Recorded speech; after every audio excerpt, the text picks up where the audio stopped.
Hello everybody, this is Anand Raj Anand introducing our channel Sanskar Gurukulam, that is the part of Akanksha competitive classes and also an initiative part of Bhavya academic institute Saketpuri Godda Jharkhand.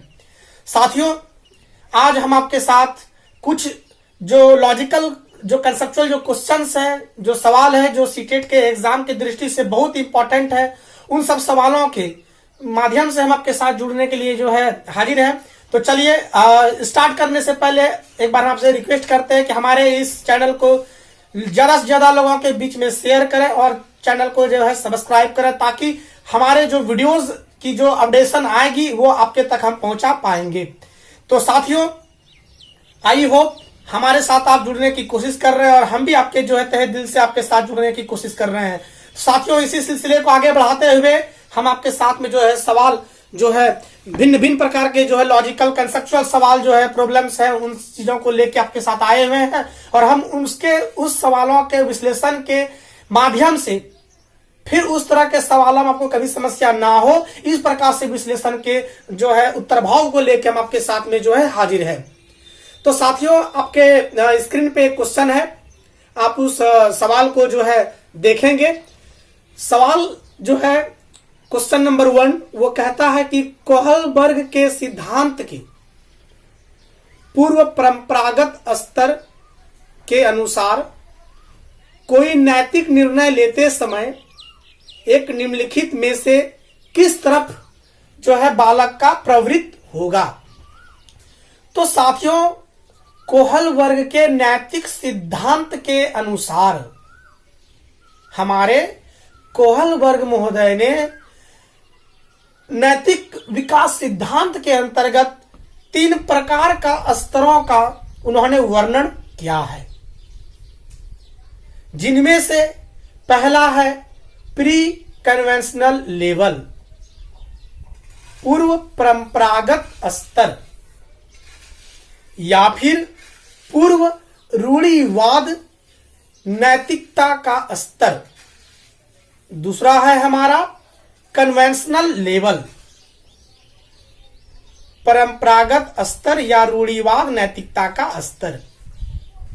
और तीसरा होता है साथियों post conventional level, उत्तर परंपरागत स्तर या फिर उत्तर रूढ़िवाद नैतिकता का स्तर।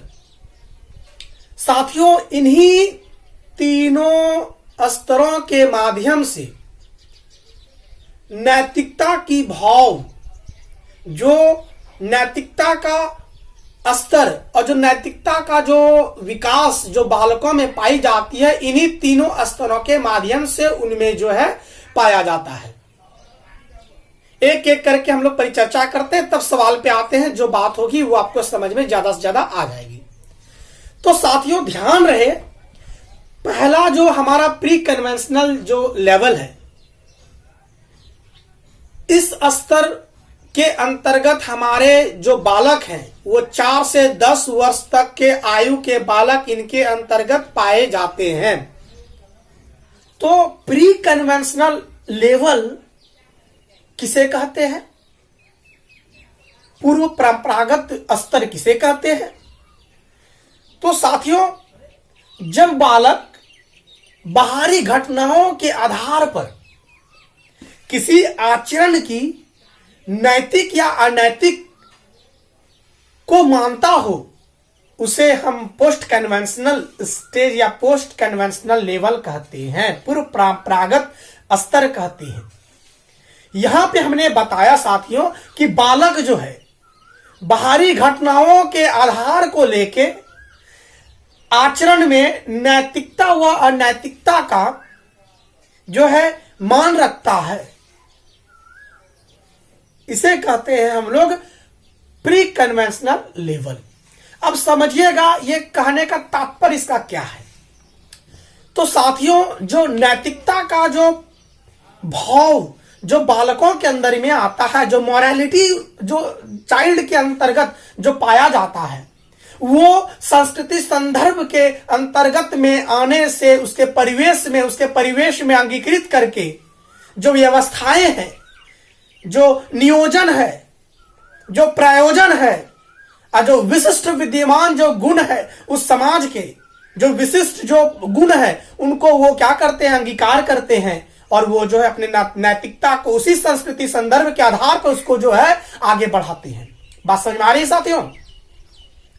तो वह बालक जो बाह्य वातावरण में जो घटना घटता है उस चीज को वो एडॉप्ट करता है और उसी के आधार को मानते हुए वह नैतिकता व अनैतिकता को मानता है।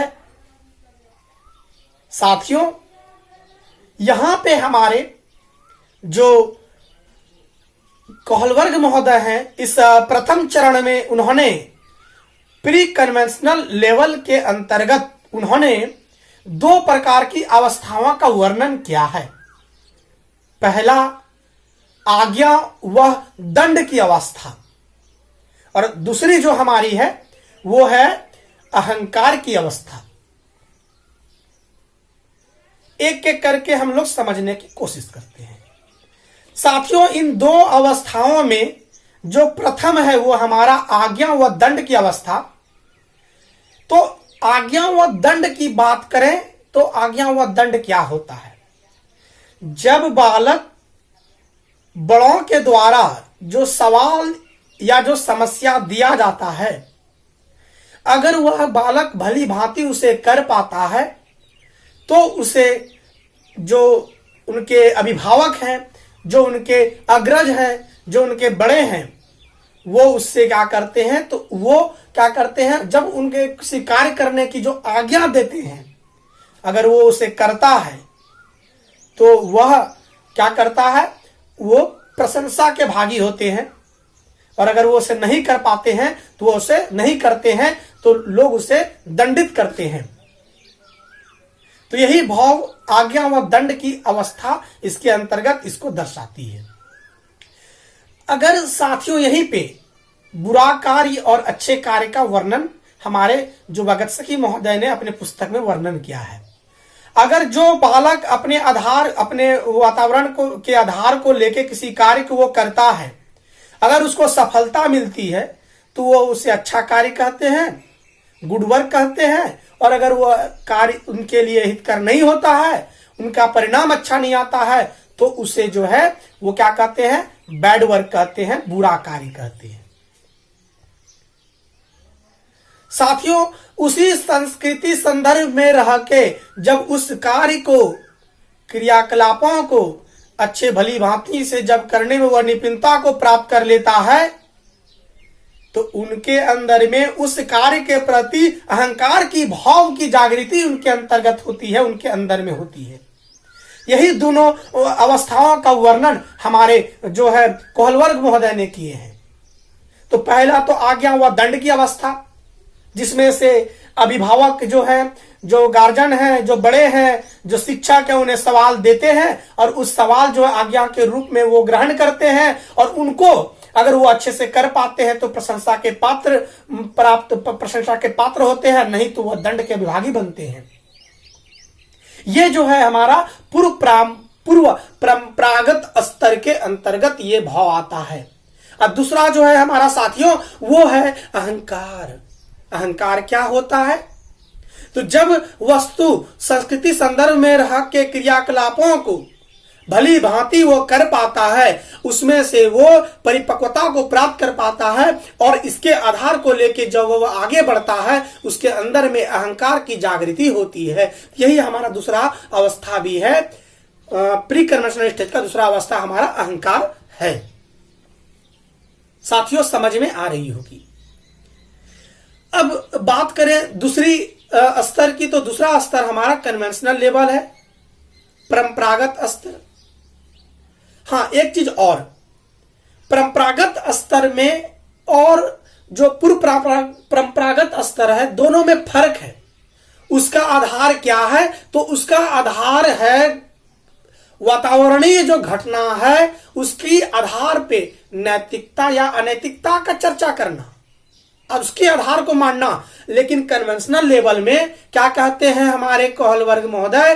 कहते हैं कि जब बालक के तर्क वितर्क का आधार सामाजिक होता है, समझ रहे ना, जब सामाजिक होता है तो उसे कन्वेंशनल स्टेज कहते हैं, परंपरागत स्तर कहते हैं। लेकिन वहीं पे क्या है, वो घटना को मानता है और घटना के आधार पे नैतिक या अनैतिकता का मान्यता रखता है, तो वो हमारा परंपरागत है। लेकिन अगर तर्क और वितर्क का आधार वो संस्कृति संदर्भ में करता है तो वो कन्वेंशनल लेवल कहलाता है। तो student in conventional level they acquire the logical thinking or conceptual thinking. They can perform the debate in accordance with the sociological thinking. वह सोशियोलॉजिकल सोच के आधार पर जो है वो परंपरागत रूप से क्या कर पाता है, तो तर्क व वितर्क का आधार को जो है वो आगे बढ़ाते हुए उस कार्य को वह निपुण कर पाता है, वह कार्य को जो है वो कंप्लीट कर पाता है। अब हमारे कोहलबर्ग महोदय ने इनकी भी दो अवस्थाओं का वर्णन किया है, अर्थात कन्वेंशनल लेवल परंपरागत स्तर के अंतर्गत उन्होंने दो अवस्थाओं का भी वर्णन किया है। पहला जो अवस्था है वो है प्रशंसा की अवस्था। अर्थात साथियों, जब कोई कार्य जो बड़ों के द्वारा जो प्रदत्त होती है, the work given by the person, जब व्यक्तियों के द्वारा कार्य दिया जाता है और उस कार्य को वह अच्छी तरह से जो है करता है, तो व्यक्ति उसे प्रशंसा का पात्र मानते हैं और वह उसके कार्य को सराहते हुए वो अति प्रशंसनीय को प्राप्त कर पाता है। अर्थात कहने का तात्पर्य यह है कि वो प्रशंसा को प्राप्त कर पाता है। वह जो बालक है अपने कार्य को सफल करता है और कार्य को निष्पादित करता है, और कार्य को निष्पादित करने के बाद वो जो है प्रशंसा के जो है अविभागी होते हैं। ये तो हमारा प्रथम अवस्था है कन्वेंशनल लेवल का। और दूसरी जो लेवल है वो है हमारा दूसरी लेवल जो कन्वेंशनल लेवल का जो दूसरा अवस्था है वो है सामाजिक व्यवस्था के प्रति सम्मान की अवस्था। इसको समझने की कोशिश करेंगे। जो संस्कृति संदर्भ में जो मान्यताएं हैं, जो गुण है, जो मान्यताएं हैं, उसको जो है बालक सम्मान की दृष्टि से देखता है और उसी के आधार पर वह नैतिकता के स्तर को आगे बढ़ाता है। जिस प्रकार से एक समाज की हम बात करते हैं कि उस समाज की मान्यताएं कुछ अलग है। जैसे उस समाज की मान्यताएं हैं कि जो भी महिलाएं छोटा सा एग्जांपल के तौर पे हम लेते हैं कि एक विशिष्ट समाज है, उस समाज में जो है महिलाएं हैं, जो बालिकाएं हैं, उनका एक नियम है कि उस समाज में वो जब भी रहेंगे तो पर्दे के अंदर रहेंगी।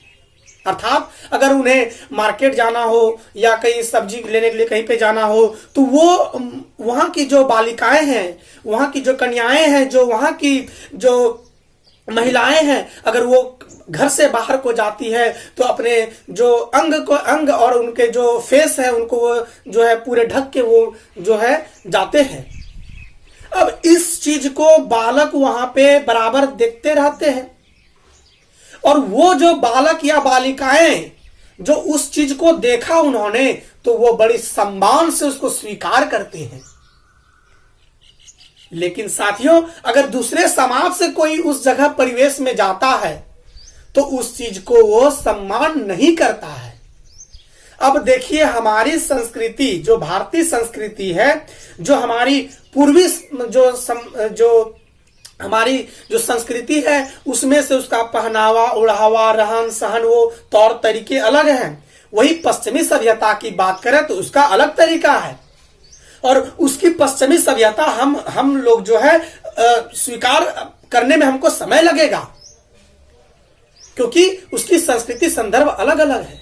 अर्थात कहने का तात्पर्य है कि सामाजिक व्यवस्था जो उनके समाज में जो है, जो व्यवस्थाएं, जो मान्यताएं, जो संस्कृति, जो आधारभूत जो उनकी रहन सहन, तौर तरीके, जो एथनिसिटी उसके संस्कार और संस्कृति में जो है विद्यमान है, उसको वो प्रति सम्मान के साथ में उसको जो है आगे बढ़ाने की वो कोशिश करते हैं।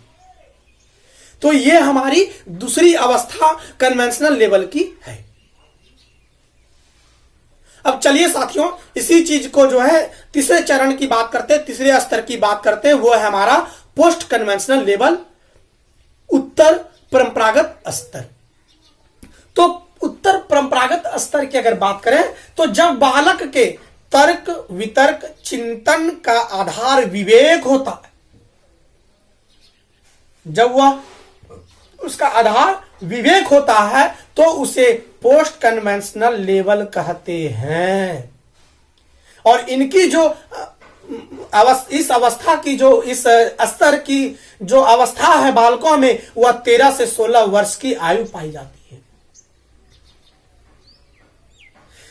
अब समझने की कोशिश करेंगे साथियों इस पोस्ट कन्वेंशनल लेवल, क्योंकि तीनों में जो है बारीकी से अंतर है। मैं तीनों को अच्छे तरीके से आपको जो है चर्चा करने की कोशिश करूंगा। साथियों अब देखते हैं हम लोग यहां पे कि पोस्ट कन्वेंशनल लेवल जो है, उत्तर परंपरागत जो स्तर है, इसमें बालक का तर्क वितर्क चिंतन का अधिक आधार जो है वो विवेक होता है।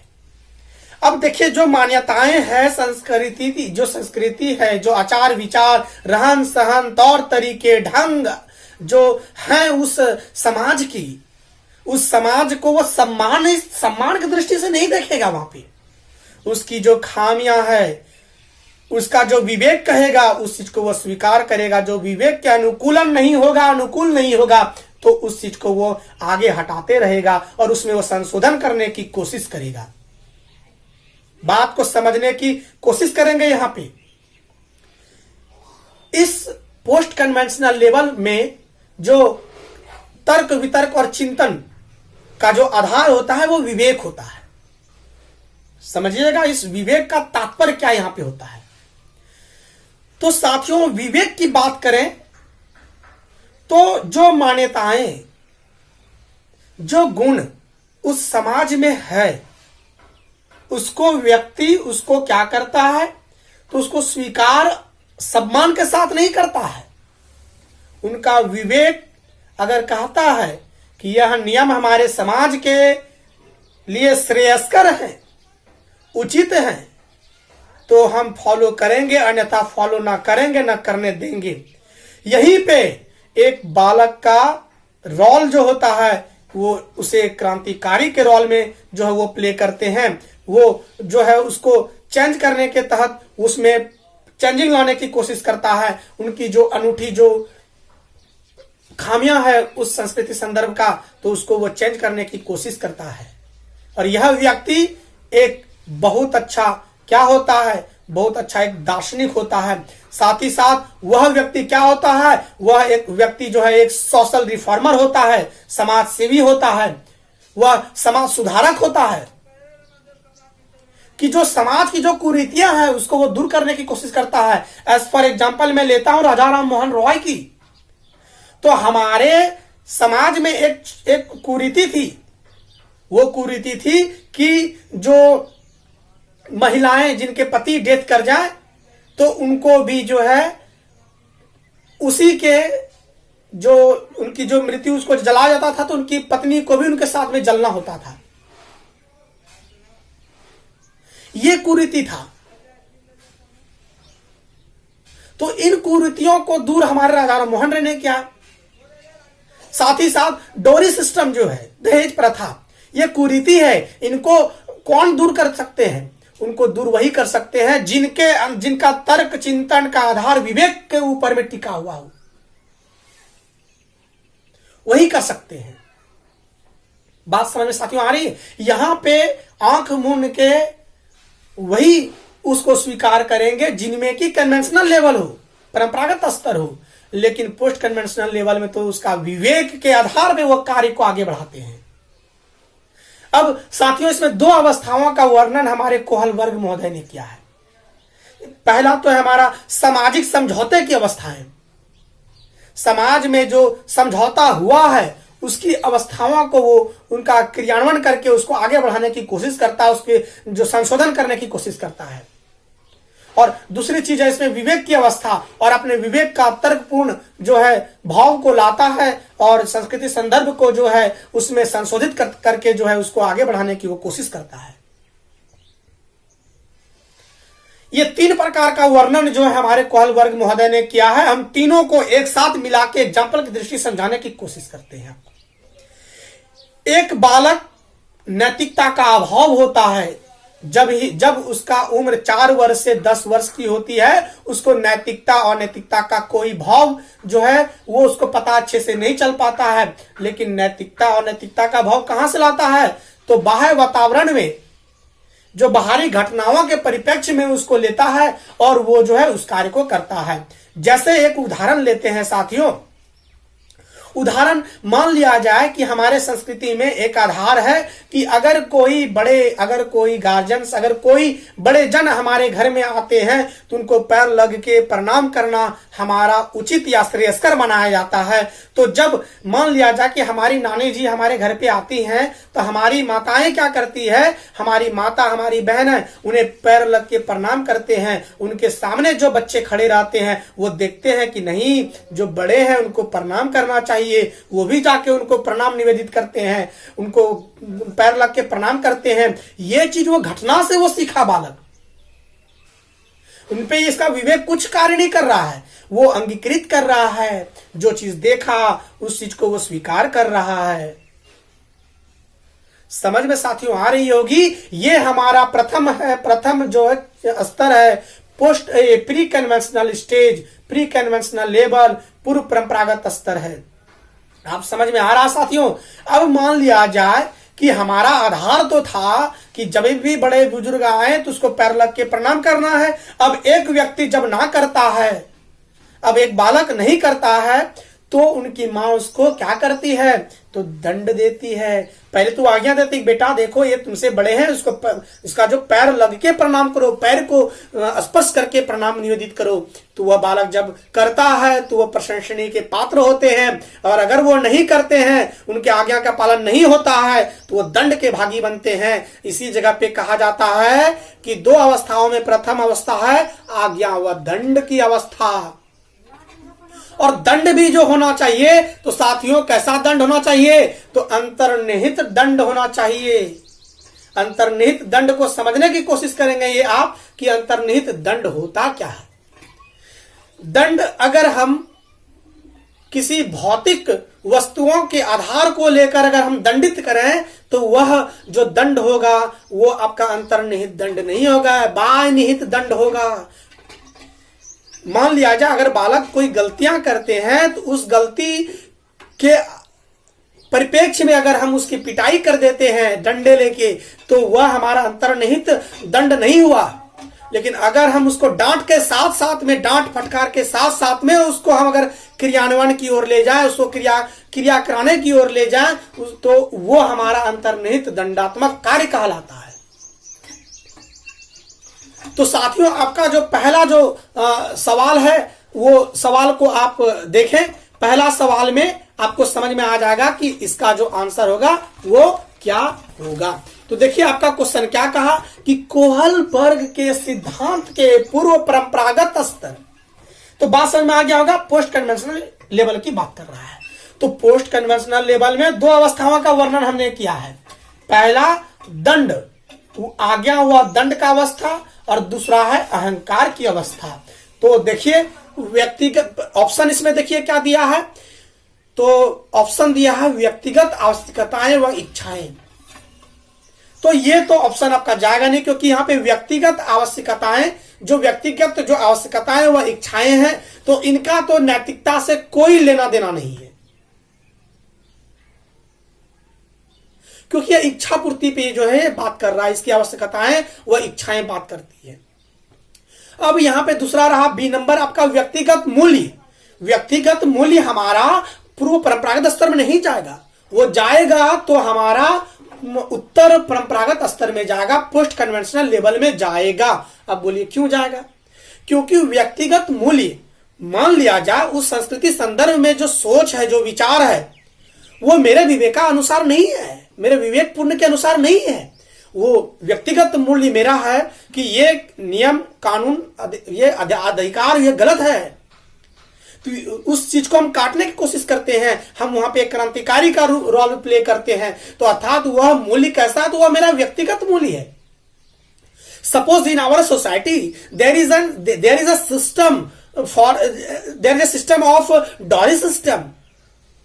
एक दहेज की प्रथा है हमारे समाज में। अगर उस दहेज प्रथा को अगर आंख मूंद के अगर हम स्वीकार कर लेते हैं उस प्रथा को, तो वो हमारा जो लेवल है वो रूढ़िवाद लेवल की ओर है। हमारा दूसरी जो स्तर है वो हमारा कन्वेंशनल लेवल के अंतर्गत आ जाएगा। लेकिन अगर हम विवेक तर्क का स्तर, चिंतन का स्तर अगर हम अपना विवेक की ओर ले लें कि नहीं ये गलत है, तो यह मूल्य क्या है, तो यह हमारा व्यक्तिगत मूल्य है।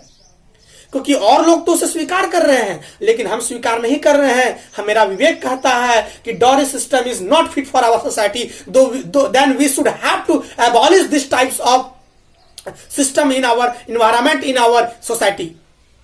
हम अपने समाज में जो हमारे दहेज प्रथा है उसको कैसे खत्म करें, इसका ये मूल्य कैसा है, ये हमारा व्यक्तिगत मूल्य है।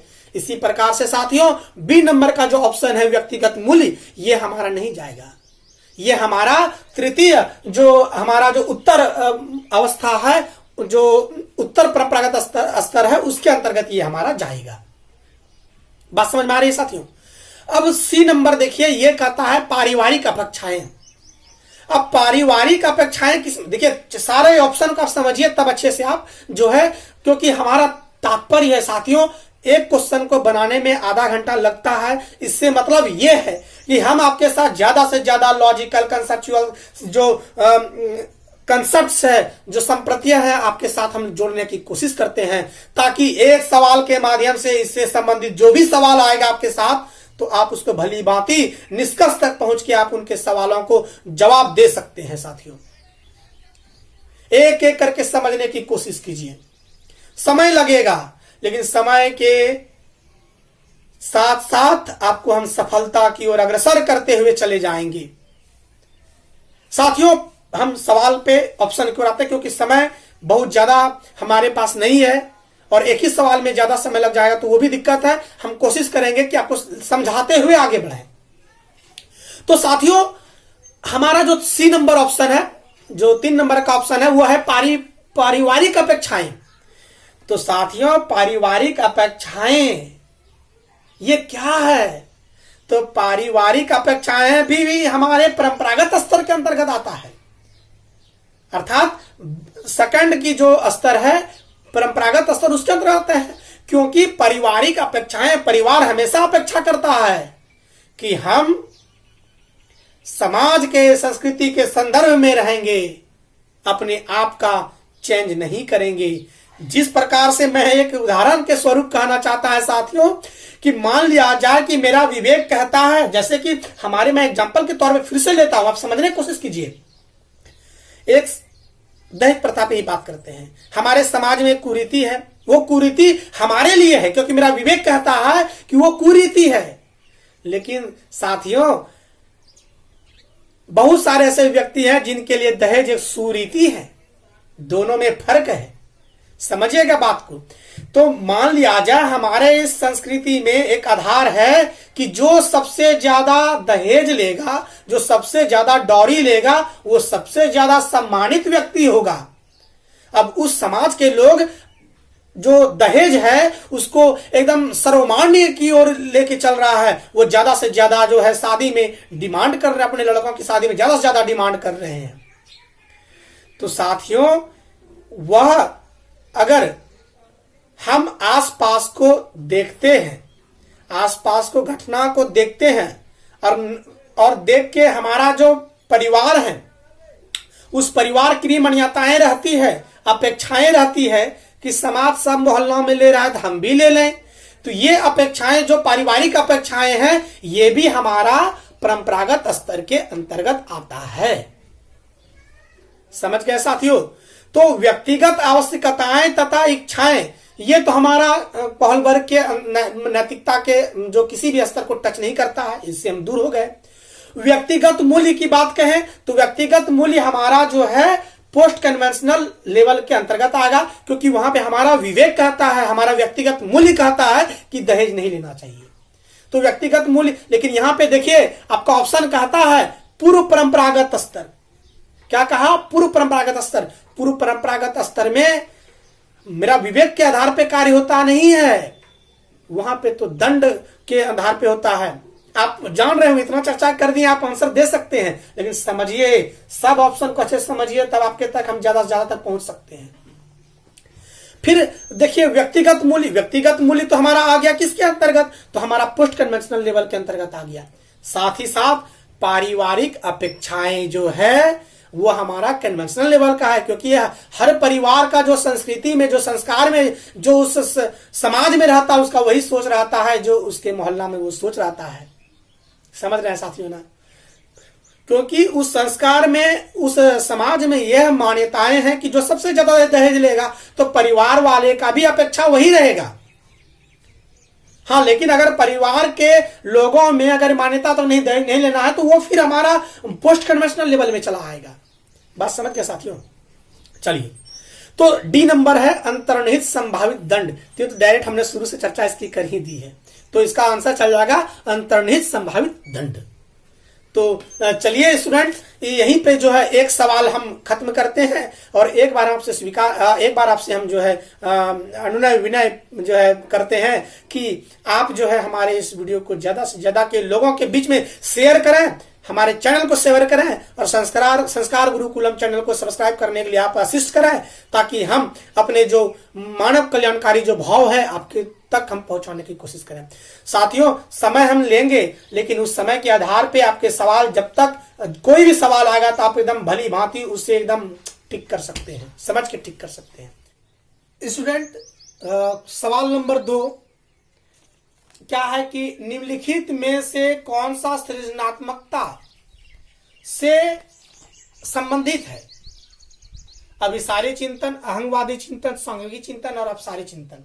तो साथियों, हम लोग चिंतन पे पहले बात कर लेते हैं, फिर उसके बाद सवाल के पास हम आएंगे, क्योंकि यदि हम ज्यादा से ज्यादा विश्लेषण कर लेंगे तो सवाल आपसे खुद से खुद बन जाएगा। हम चिंतन पे बात करते हैं, चिंतन को हम जो आधार लेके चलते हैं उस पर ज्यादा से ज्यादा आपको सवाल क्लियर हो जाएगा। चिंतन जो है वो मेंटल मैनिपुलेशन, मस्तिष्क की जो सोच विचार, जो इमेजेस के तौर पे, सिंबल्स के तौर पे, भाषा के तौर पे, संप्रत्यय के तौर पे और प्रतिज्ञाप्ति के तौर पे, अगर हम उस कार्य को वो जो सोच विचार का जो प्रकट करता है वही से तो चिंतन कहते हैं, उसे ही चिंतन कहते हैं। अर्थात जो हम सोचते हैं ना वो भी चिंतन है। तो हम चिंतन, वैसे बहुत प्रकार के चिंतन हमने जो कंटेंट तैयार किया है उसमें हमने लमसम 8 से 10 प्रकार के चिंतन का उल्लेख वहां पे किया है, और वो आपको हम जो है पीडीएफ के माध्यम से आपको हम ग्रुप में या टेलीग्राम चैनल संस्कार गुरुकुलम में हम सेंड कर देंगे, आप वहां से ले लीजिएगा। और वैसे हम यहाँ पे हल्का चर्चा भी कर देते हैं, है ना साथियों? तो आइए हम लोग बात करते हैं चिंतन पे। तो चिंतन को जो है हम जो हमारे जिम्बार्के हैं और साथ ही साथ हमारे रुक महोदय हैं जिम्बार्के, और वह रुक महोदय ने इनको अपने तरीके से जो विस्तृत करता, मैं इसी जो चर्चा यहाँ पे करता हूँ, क्योंकि उनकी चर्चा और सारी जो चर्चा है उसकी हमने पुस्तकों में की है, इसकी चर्चा हमने शॉर्ट में वहां पे किया था, लेकिन यहाँ पे ज्यादा से ज्यादा हम डिस्क्राइब करने की आपके पास कोशिश करते हैं। तो सर्वप्रथम जो है हमारे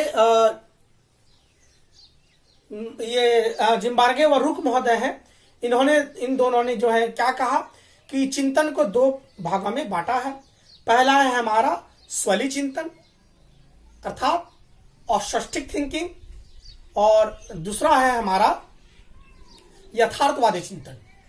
2 प्रकार का चिंतन इन्होंने चर्चा किया है। तो स्वली चिंतन क्या है, हम एक एक करके आपके साथ पहले चर्चा कर लेते हैं। ऑस्टिक चिंतन या ऑस्टिक थिंकिंग, स्वली चिंतन क्या है? जब साथियों बालक कोई भी चीज स्वप्न में या फिर कल्पना के आधार में जब चिंतन करता है तो उसे स्वली चिंतन कहते हैं। अर्थात बालक कर्म से ज्यादा कल्पना की जिंदगी में जीता है उसे स्वली चिंतन कहते हैं। जैसे देखिए, बहुत ऐसे बालक हैं जो मेहनत नहीं करते हैं और वो सिर्फ ख्याली पुलाव बनाते हैं कि हम एग्जाम पास कर जाएंगे और एग्जाम पास करने के बाद हम एक अच्छे शिक्षक बन जाएंगे और शिक्षक बनने के बाद हम गाड़ी खरीदेंगे, घोड़ा खरीदेंगे, अच्छी जो है अच्छी अच्छी चीजें करेंगे। उनके मन पे वो सिर्फ ख्याली पुलाव बना रहे हैं, मेहनत नहीं कर रहे हैं, लेकिन वो सिर्फ और सिर्फ दुआ स्वप्न की जिंदगी में जी रहे हैं, कल्पना कर रहे हैं। तो ऐसा जो चिंतन होता है वो स्वली चिंतन होता है। ये यथार्थ में होता नहीं है, लेकिन ये सिर्फ चिंतन होता है। सिर्फ ये चिंतन करते हैं जो कि कल्पना मात्र होता है। बहुत ऐसे छात्र होंगे कि जल्दी से झारखंड टेट निकालेगा, हम जॉब निकालेंगे, जॉब पढ़ेंगे लिखेंगे नहीं, लेकिन जॉब निकालेंगे, जॉब निकाल के हम टीचर करेंगे और उसके बाद हम पापा को बोलेंगे मुझे जल्दी से शादी करा दीजिए, बहुत अच्छे लड़की शादी कर लेंगे, चाहे जिसको पसंद है उसको बोलेंगे शादी कर लेंगे, ये कर लेंगे, वो करेंगे। बहुत सारे सोच ख्याली पुलाव बना लेते हैं वो। हम एक 4 व्हीलर खरीदेंगे, जैसे किसी का सोच आता है नहीं हम सबसे पहले जॉब लग गया तो हमें एक जो है लिम्बरवर्ग जो गाड़ी है वो खरीद लेंगे, ये कर लेंगे, वो करेंगे। मतलब वो ख्याली पुलाव बनाते हैं, द्वास्वप्न की जिंदगी में जीते हैं। तो वो स्वली चिंतन के अंतर्गत आता है और स्ट्रेटेजिक थिंकिंग इसी को कहते हैं। मतलब जो दिवा स्वप्न के जिंदगी में जीता है उसके प्रति वो चिंतन करता है, तो वो जो है स्वली चिंतन है। बहुत सारे ऐसे भाई लोग हैं जिनकी सोच में है कि हमारी जो है फ्रेंड है आलिया भट्ट बन जाएंगी, बड़ा आदमी बनेंगे तो आलिया भट्ट से दोस्ती करेंगे, उनसे शादी करेंगे। ये ख्याली पुलाव बना रहे हैं वो नीचे लेवल के, लेकिन सोच लगा रहे हैं ऊपर लेवल के। तो ये चिंतन जो गलत क्या सही इस पे बात नहीं है, लेकिन वैसा चिंतन जो होता है वो स्वली चिंतन के अंतर्गत आता है। अब जो दूसरा चिंतन है साथियों, इस पे बात करते हैं हम लोग, वो है यथार्थवादी चिंतन। 2 प्रकार के चिंतन, वैसे जो 10 प्रकार की 13 प्रकार की चिंतन जो टोटल प्रकार का है वो सारा यथार्थवाद के चिंतन के अंतर्गत आता है। तो यथार्थवादी चिंतन में बहुत सारा चिंतन है, उसके हम जो पीडीएफ के माध्यम से उसको दे देंगे और कुछ कुछ की चर्चा हम यहाँ पे आपको कर देंगे जो परीक्षा की दृष्टि से अत्यंत ही जो है महत्वपूर्ण होंगे। तो चलिए साथियों, हम लोग यथार्थवादी चिंतन कहते हैं। और यथार्थवादी चिंतन का जो आधार है या किसका आधार क्या है, यह वास्तविकता से आधार है। मतलब वास्तव में जो घटनाएं हैं उनके समक्ष, उन्हीं के परिप्रेक्ष्य में, उन्हीं के पर्सपेक्टिव में जब वह थिंकिंग करते हैं तो उनको यथार्थवादी चिंतन कहते हैं, है ना साथियों। एग्जैक्ट थिंकिंग इसको बोल सकते हैं या फिर रियलिस्टिक थिंकिंग कह सकते हैं आप इसको। मतलब रियली वो घटना उनके साथ में घटता है और उस चीज को उसी के ऊपर में वो चिंतन मंथन करता है, तो उसको यथार्थवादी चिंतन कहते हैं। आइए तो यथार्थवादी चिंतन को हम लोग एक एक करके समझने की कोशिश करते हैं। तो सबसे सर्वप्रथम हम यहाँ पे लेते हैं साथियों अभिसारी चिंतन। अभिसारी चिंतन क्या होता है? तो ये जो है इसको कहते हैं हम लोग कन्वर्जेंट थिंकिंग, इंग्लिश में कहते हैं अभिसारी चिंतन को कन्वर्जेंट थिंकिंग। कन्वर्जेंट को पहले समझिएगा, वैसे आपने फिजिक्स में पढ़ा होगा कन्वर्जेंट लेंस, डाइवर्जेंट लेंस, है ना। तो देखिए एक एक करके समझते हैं पहले कन्वर्जेंट होता क्या है। जब सारे किरणों को, पहले फिजिक्स से बात करते हैं, जब सारे रेज को, जब डिफरेंट जो मतलब जो रेज हैं वो सारे रेज को एक सेंटर पे लेते आता है तो उसको कहते हैं कन्वर्जेंट लेंस। और डाइवर्जेंट लेंस क्या कहते हैं, जो रेज हैं उसको फैला देते हैं, फैला कर डिस्पर्स कर देते हैं एक केंद्र से, एक स्रोत से उसको जब फैला देते हैं उसको डाइवर्जेंट कहते हैं, उसको अपसारी कहते हैं, अपसारी लेंस कहते हैं। अब हम अगर चिंतन की बात करें, जब देखिए कि डिफरेंट विषयगत पे एक निष्कर्ष निकालते हैं उसे हम लोग अभिसारी चिंतन कहते हैं। अर्थात विभिन्न प्रकार के तथ्यों के आधार पर सही निष्कर्षों पर पहुंचना ही अभिसारी चिंतन कहलाता है।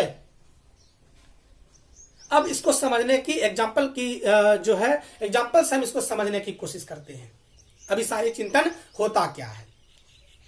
तो साथियों मान लिया जाए, सपोज जो मल्टीपल चॉइस क्वेश्चन हमको मिलता है, कंक्लूजन बेस्ड जो सवाल मिलता है, 4 हमको स्टेटमेंट दिया उसमें से हमको निष्कर्ष निकालना, उन्हीं चारों में सोच के एक निष्कर्ष निकालते हैं। तो बहुत सारा कंसेप्ट था, उस कंसेप्ट पे एक निष्कर्ष जब हम निकाले, मतलब बहुत सारे जो सोच विचार था उस पे हम एक निष्कर्ष निकालते हैं, उसे हम लोग कहते हैं अभिसारी चिंतन। मल्टीपल चॉइस क्वेश्चन सवाल देखिएगा, 4 ऑप्शन है, उस 4 ऑप्शन में से एक को टिक कर देते हैं तो वो हमारा अभिसारी चिंतन हो गया। इस प्रकार से ये न हुआ, समझ रहे हैं ना। और बहुत सारा, या तो फिर इस तरीके से कर सकते, बहुत सारी समस्याएं हैं और उस समस्याओं को, समस्या कितना है, बहुत सारा है, और उसका एक मंत्र निकाल देते हैं कि ऐसा एक निष्कर्ष निकाले कि हर समस्या का हल हो जाए, तो वो भी हमारा अभिसारी चिंतन कहलाया। मतलब ये है कि बहुत सारे तथ्य हैं, बहुत सारे कंसेप्ट हैं, उस सारे कंसेप्टों के आधार पर जब एक निष्कर्ष निकालते हैं तो हम लोग अभिसारी चिंतन कहलाता है। अब हम उदाहरण देते हैं, एक छोटा सा उदाहरण देते हैं, तब आप समझ जाइएगा। अब देखिए, हम एक मैथ का, गणित का सवाल बनाते हैं। उस गणित का सवाल एक अबोध बालक को दे दें तो क्या हुआ, बना सकता है? नहीं बना सकता है। तो वो गणित का सवाल बनाने में बहुत सारा कंसेप्ट का उन्होंने यूज किया। सबसे पहले तो उन्होंने, जब छोटा बच्चा था तो ABCD सीखा होगा, पढ़ने सीखा होगा, लिखने सीखा होगा, गणित का संप्रत्यय को सीखा होगा। अब उसने सारा संप्रत्यय जो 10 साल की उम्र तक सीखा, अब 12th क्लास में आया है और 12th क्लास का सवाल बना रहा है, तो पिछला जितना भी कंसेप्ट सबका यूज करके वो बना रहा है। तो ये हमारा अभिसारी चिंतन है। इसमें से यह कुछ नया निर्माण नहीं करता है, पुराने सोच विचार से ही वह निष्कर्ष निकालता है। इसको अभिसारी चिंतन कहते हैं। इसको हम लोग यहां पे कन्वर्जेंट थिंकिंग कहते हैं। बात समझ में साथियों आ रहा है? अब यहीं पे कन्वर्जेंट थिंकिंग को यहां पे निगमनात्मक चिंतन भी कहते हैं। निगमनात्मक चिंतन, डिडक्टिव थिंकिंग इसको इसलिए कहते हैं क्योंकि यहां पे क्या करता है, तो भिन्न भिन्न जो कंसेप्ट है उसी पे वो डिराइव करता है एक नया कंसेप्ट को, एक नया, मतलब उसी पे एक निष्कर्ष निकालता है। इसी के आधार पे हम निगमनात्मक चिंतन कहते हैं। यहां पे निगमन करता है, अर्थात जो पुराना जो कंसेप्ट था उसी कंसेप्ट के आधार पे नया कंसेप्ट की जागृति करता है, नया निष्कर्ष पे निकलता है, इसीलिए उसको हम डिडक्टिव थिंकिंग भी कहते हैं। यहां पे साथियों वह गत अनुभव का उपयोग करता है।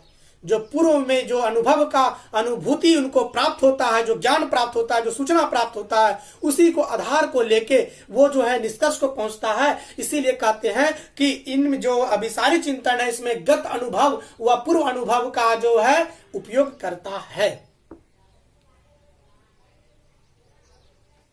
ठीक है साथियों, ये है हमारा अभिसारी चिंतन। अब इसी पे हम बात कर लेते हैं अपसारी चिंतन। अभिसारी के बाद अपसारी चिंतन, तो उसका ठीक विपरीतार्थक हम यहाँ पे बात करेंगे, विपरीत बात करेंगे। तो जहां तक बात रही इसका आगमनात्मक चिंतन, या फिर आपको बोलेंगे क्या चीज कि अपसारी चिंतन, है ना। तो अपसारी चिंतन की बात करें साथियों, तो देखिएगा अपसारी चिंतन में क्या होता है कि यहाँ पे बच्चे अपनी ओर से कुछ नया जोड़कर निष्कर्ष देता है। वहां पे बालक अपनी ओर से कुछ नहीं जोड़ा था, उसी चीज को लेके कंसेप्ट वहां पे, मतलब कि जो कंक्लूजन उसका निर्माण किया था। लेकिन हमारा जो अपसारी चिंतन है इसमें क्या करता है अपसारी चिंतन कि वह एक जगह से डिफरेंट तौर तरीके को सोचता है। वो यहां पे बालक सृजनशील होता है, और ऐसे बालक जिसमें सृजनशीलता, क्रिएटिविटी जो है विद्यमान रहता है, वो आगे चल के एक अच्छा अनुसंधानकर्ता बनता है, एक अच्छा इन्वेंटर बनता है, एक अच्छा जो है साइंटिस्ट बनता है, एक अच्छा सोच को वो प्रकट कर पाता है वहां पे। अर्थात जो पुराना जो विशिष्ट गुण है उसके आधार पे नया अपना चीज जोड़ के एक नया निष्कर्ष को निकालता है, तो वह हमारा कहलाता है अपसारी चिंतन, है ना साथियों। जैसे देखिए एक एडिसन ने एक बल्ब की खोज की थी, तो बल्ब को खोज करने पे उन्होंने अपना बहुत सारा खोज एक ही किया, लेकिन उससे बहुत सारा तर्क वितर्क लगाया, बहुत सारा उन्होंने जो कंसेप्ट को लगाया। तो ये हमारा क्या है, ये हमारा अपसारी चिंतन है। वो माइंड को डाइवर्स करके हर विषयों पे सोच रहा है वो। तो वो यहाँ से सृजनशील व्यक्ति जो है निर्माण होता है। और ऐसा जो व्यक्ति होता है, ऐसा चिंतन को जो है आगमनात्मक चिंतन या इंडक्टिव मेथड भी कहते हैं, क्योंकि यह अपना विशिष्ट लक्षण जो अपना खुद जो गुण है इसको जो है वो आगे बढ़ाता है और वो नया जो निष्कर्ष है उसको निकालता है, अर्थात अपने ओर से एक गुण को जो है प्रस्फुटित कर पाते हैं, उस गुण के आधार पे जो नया निष्कर्ष देता है, मतलब अपने ओर से जोड़कर कुछ नया जोड़ता है और उसी नया जोड़ के वो नया निष्कर्ष देता है, उसी को कहते हैं हम लोग अपसारी चिंतन। और यहाँ पे जो देता है वो क्या देता है, क्रिएटिविटी देता है, सृजनशीलता देती है, और क्या देती है, सिंथेसिस देती है। लेकिन वहीं अगर अभिसारी चिंतन की बात करें तो अभिसारी चिंतन क्या देता है, तभी सारी चिंतन क्या देता है, तो विश्लेषण देता है, एनालिसिस देता है और एक स्टेटमेंट देता है।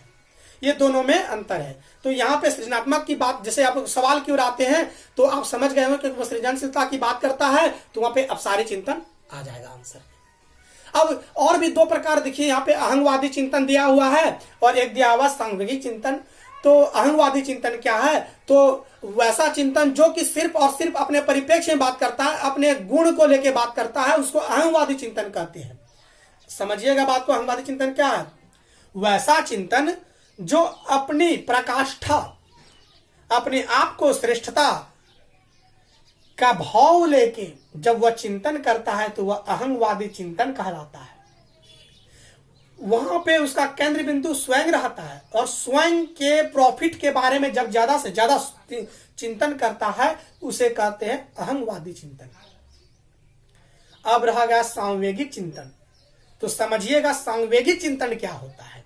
तो साथियों, सांवेगिक चिंतन की अगर हम बात करें तो वैसा चिंतन जो संवेग से जुड़ा हो, जो इमोशन से जुड़ा हो, जो दुख से जुड़ा हो, जो दर्द से जुड़ा हो, जो पीड़ा से जुड़ा हो, जो सुख से जुड़ा हो, जो खुशी से जुड़ा हो, जो प्रेम से जुड़ा हो, जो प्रेम के अनुभूतियों से जुड़ा हो, प्रेम के दर्द से जुड़ा हो, उसे हम कहते हैं सांवेगिक चिंतन।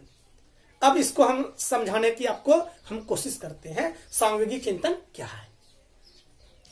तो साथियों, मान लिया जाए एक छोटा सा एग्जांपल हास्यास्पद के तौर पे हम लेते हैं।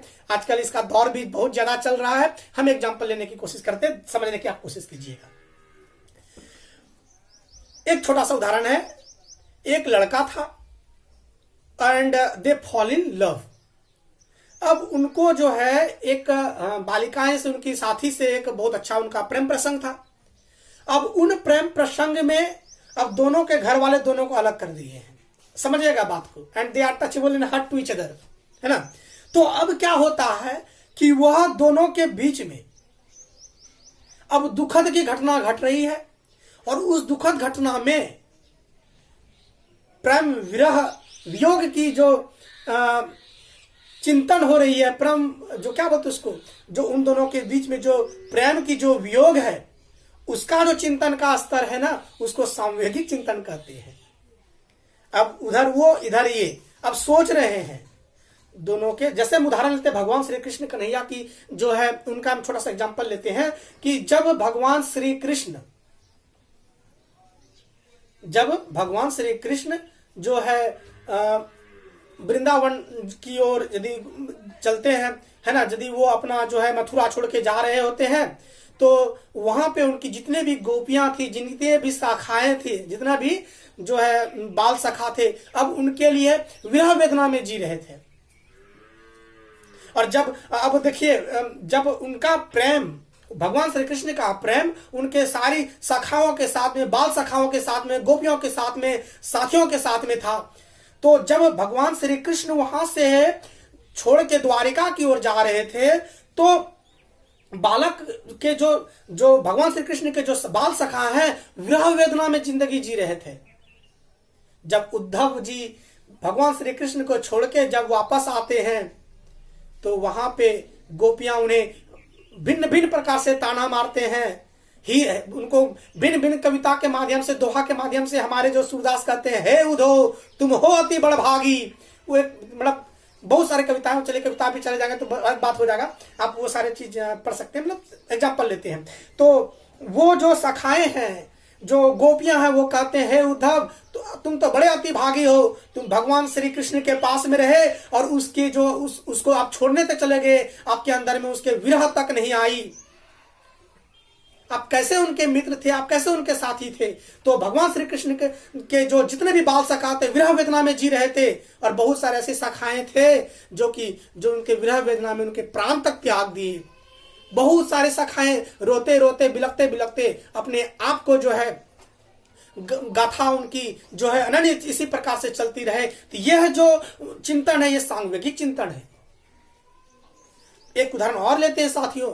एक किसी माताएं की अगर किसी पुत्र की अगर देहांत हो जाती है, तो वह जो माताएं हैं जब भी उनकी याद आती है, जब उनकी वस्तुओं की अनुग्रहिती देखते हैं, उनकी जब क्रियाकलाप की छवि उनके प्रतिबिंब उनके मस्तिष्क पे आती है, तो वहां पे जो चिंतन होता है ना, वो सांवेगिक चिंतन होता है। ये हमने दुख की बात कही, सुख की भी बात कर लेते हैं साथियों।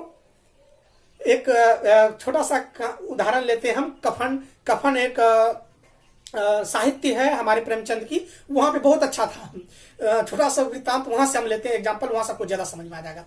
वैसे बहुत सारा चीज हम ले सकते हैं, तो वो बात कीजिएगा। तो सामूहिक चिंतन में अगर सुख की बात करें तो देखिएगा कि मान लिया जाए कि एक ऐसी कोई घटना जिससे आपको बहुत ज्यादा सुख की अनुभूति हो, और उसी सुख के बारे में ज्यादा से ज्यादा आप सोचते हैं, तो वो भी हमारा सांवेगिक जो है चिंतन कहलाता है। साथियों, हम इसी दो सवाल पे और एक आलोचनात्मक चिंतन भी कर लेते हैं, छोटा सा, फिर हम छोड़ देते हैं। बहुत बड़ा विस्तृत है, हम इसको पीडीएफ के माध्यम से आपको देने की कोशिश करेंगे। और वैसे साथी मैं बता दूं कि एक चिंतन के बारे में अगर आप पढ़ना चाहेंगे तो विश्वनाथ मिश्रा जो है, प्रोफेसर विश्वनाथ मिश्र की एक पुस्तक है जो कि ऑक्सफोर्ड डिक्शनरी के ऑक्सफोर्ड पब्लिकेशन की तरफ से जो है बुक आती है। उसका नाम है पश्चिमी ज्ञानोदय के वैचारिक संकट। इनकी पहले तो अभी हिंदी, जैसे मेरे पास बुक अवेलेबल है, मेरे पास इंग्लिश मीडियम में अवेलेबल है। वैसे उस बुक का नाम है वेस्टर्न कंटेम्परेरी पॉलिटिकल थ्योरी। वो मेरे पास बुक विद्यमान है, वो इंग्लिश मीडियम में, और हिंदी मीडियम भी मार्केट में 2 साल पहले इनकी हिंदी मीडियम की बुक आ गई है, और उन पुस्तक का नाम है पश्चिमी ज्ञानोदय के वैचारिक संकट। ये हमारे प्रोफेसर विश्वनाथ मिश्र, जिनको तो सबसे पहले प्रणाम निवेदित करते हैं कि हमारी जो चिंतन की सारी शाखाएं हैं हमने वहां से प्राप्त की है, और हमारे प्रोफेसर विश्वनाथ मिश्रा को मेरा बहुत बहुत जो है प्रणाम निवेदित है। उनको बहुत बहुत शुक्रिया है कि उन्होंने इतने सुंदर पुस्तकों का जो है उन्होंने जो है प्रतिपादन किया है। बहुत अच्छी पुस्तक है साथियों, आप पढ़ें। और चिंतन का वहां पे उन्होंने 21 प्रकार के चिंतन का उल्लेख किया है, और इतना अच्छा उन्होंने, उस तरह का पुस्तक हमने आज तक नहीं देखी है। उस पुस्तक को आप पढ़ेंगे तो बहुत ही अच्छा आप यथार्थवादी चिंतन पे जो है बात करेंगे, और बहुत प्रकार का चिंतन खुद से आप निर्माण कर सकते हैं। हमने भी बहुत प्रकार का चिंतन का जो निर्माण किया अपने पुस्तकों में, उनका आधार लेकिन हमारा प्रोफेसर विश्वनाथ मिश्र के पुस्तक से ही हमने उस परिपक्व चीज को लिया है, और बहुत अच्छी पुस्तक है। हम आपसे रिक्वेस्ट करेंगे कि अगर चिंतन के आधार को आप यदि जानने की कोशिश करेंगे, उस पुस्तक को आप जरूर पढ़ें। बहुत अच्छी पुस्तक है, प्रोफेसर विश्वनाथ मिश्र, नाम लिख लीजिए, प्रोफेसर विश्वनाथ मिश्र, और ऑक्सफोर्ड पब्लिकेशन से उसकी बुक पब्लिश होती है। और हिंदी मीडियम में जो उसकी बुक, उसका जो नाम है वो है पश्चिमी ज्ञानोदय के वैचारिक संकट, और इंग्लिश उसका नाम है western contemporary political theory by Vishwanath Mishra. अच्छे से ज्यादा जो है फल की प्राप्ति कर पाएंगे और आप आगे बढ़ पाएंगे। तो चलिए साथियों, मैं ये 2 सवाल बहुत ज्यादा हो गया है, और भी सवाल है। देखिए, आपको लगता है कि बोरिंग, इट्स बोरिंग, नहीं साथियों, एक अच्छा ज्ञान प्राप्त करने के लिए समय तो आपको देना ही पड़ेगा। आप समय दें, मैं आपको अच्छा से अच्छा ज्ञान देने की कोशिश करूंगा। चलिए साथियों, हम इन्हीं 2 सवाल को जो यहीं पे रोकते हैं, फिर आगे हम सवाल को, वैसे हमने 10 सवाल सोचा था कि आप 10 सवाल करने की कोशिश करेंगे, लेकिन बहुत बड़ा वीडियो बन जाएगा, 1 घंटा सुपर हमको लगता हो गया होगा। तो चलिए साथियों, यहीं पे हम छोड़ते हैं, और मैं आपसे फिर से एक बार जो है रिक्वेस्ट करता हूं कि हमारे चैनल को सब्सक्राइब करें और ज्यादा से ज्यादा हमारी वीडियो को शेयर करें, ताकि हमारे अंदर जो मानव कल्याणकारी भाव है आपके तक पहुंचाने की कोशिश करेंगे। वैसे साथियों, मैं एक बात और बता दूं कि झारखंड सरकार ने जो अनाउंस की है कि हम जो है लॉकडाउन के बाद हम जो है नोटिफिकेशन जारी करेंगे, शिक्षक पात्रता परीक्षा, हम झारखंड शिक्षक पात्रता परीक्षा लेंगे। तो मैं अपने झारखंड वासियों के स्टूडेंट से यह जो है विनती करूंगा कि आप लग जाइए, जो मेहनत की ओर लग जाइए, और जो लोकल स्टूडेंट है वो हमारे साथ तो ऑफलाइन क्लासेस के माध्यम से जुड़ ही सकेंगे, लेकिन हमारे जो टीम है उन्होंने निर्णय किया है कि आपको जो है जितने भी पारा टीचर्स हैं, जो भी और भी जो दूर दूर से हैं, उनसे हम कोशिश करेंगे कि उनके तक घर तक पहुंचाने की वीडियो कोशिश करेंगे, और विदाउट एनी चार्जेस हम कोशिश करेंगे कि उनके तक हम अपने ज्ञान को, जो हमारे अंदर में जो मानव कल्याणकारी भाव है, उनके तक पहुंचाने की हम कोशिश करेंगे। तो चलिए साथियों, हम यहीं पे अपने जो है कक्ष को, क्लासेस को यहीं पे हम जो है रोकते हैं और हम विदा लेना चाहते हैं आपसे। जय हिंद, जय भारत, जय गुरुदेव।